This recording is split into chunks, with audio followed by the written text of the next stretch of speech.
2026 மே மாதம் 22ஆம் தேதி வெள்ளிக்கிழமை இலங்கை வளிமண்டலவியல் திணைக்களத்தினால் இன்று காலை வெளியிடப்பட்ட இன்றைய நாளுக்கான வானிலை அறிக்கை. நாடு முழுவதிலும் தென்மேல் பருவப்பெயர்ச்சிக்குரிய காலநிலை படிப்படியாக ஆரம்பிக்கின்றது. இதேவேளை நாட்டின் தென்மேற்கு பிராந்தியத்தில் தற்பொழுது நிலவுகின்ற மழையுடனான வானிலை மேலும் சில தினங்களுக்கு தொடரக்கூடும் என எதிர்பார்க்கப்படுகின்றது.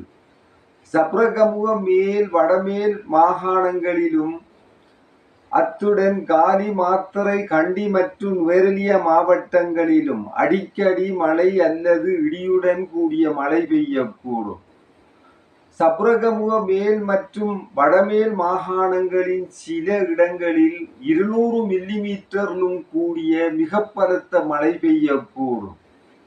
காலி, மாத்தறை, கண்டி மற்றும் நுவரெலியா மாவட்டங்களின் சில இடங்களில் 100 மில்லிமீட்டரிலும் கூடிய பலத்த மழை பெய்யக்கூடும். வடமாகாணத்திலும் அத்துடன் அனுராதபுரம் மாவட்டத்திலும் இடைக்கிடையே மழை பெய்யக்கூடும். ஊவா மாகாணத்தின் சில இடங்களிலும் அத்துடன் அம்பாறை மற்றும் மட்டக்களப்பு மாவட்டங்களின் சில இடங்களிலும் பிற்பகல் 2 மணிக்கு பின்னர் மழை அல்லது இடியுடன் கூடிய மழை பெய்யக்கூடிய வாய்ப்பு காணப்படுகின்றது. மத்திய மலைப்பிராந்தியத்தின் மேற்கு சரிவுகளிலும் வடக்கு, வடமத்திய, வடமேல் மற்றும் தென் மாகாணங்களிலும் அத்துடன் திருகோணமலை மாவட்டத்திலும் மணித்தியாலத்துக்கு 35 முதல் 45 கிலோமீட்டர் வேகத்தில் அடிக்கடி ஓரளவு பலத்த காற்று வீசக்கூடும்.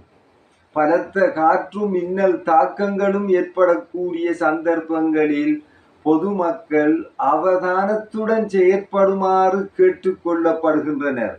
கடல் பிராந்தியங்களை பொறுத்தவரையில் புத்தளம் தொடக்கம் கொழும்பு, காலி ஊடாக ஹம்பாந்தோட்டை வரையான கடல் பிராந்தியங்களின் பல இடங்களில் மழை அல்லது இடியுடன் கூடிய மழை பெய்யக்கூடும். கடல் பிராந்தியங்களில் மணித்தியாலத்துக்கு 30 முதல் 40 கிலோமீட்டர் வேகத்தில் தென்மேற்கு திசையிலிருந்து காற்று வீசும். மட்டக்களப்பு தொடக்கம் திருகோணமலை, காங்கேசன்துறை, மன்னார், புத்தளம், கொழும்பு, காலி, ஹம்பாந்தோட்டை ஊடாக பொத்துவில் வரையான கடல் பிராந்தியங்களில் மணித்தியாலத்துக்கு 50 முதல் 60 கிலோமீட்டரிலும் கூடிய வேகத்தில் அடிக்கடி காற்று அதிகரித்து வீசக்கூடும். இவ்வாறான சந்தர்ப்பங்களில் இக்கடல் பிராந்தியங்கள் கொந்தளிப்பாக காணப்படும்.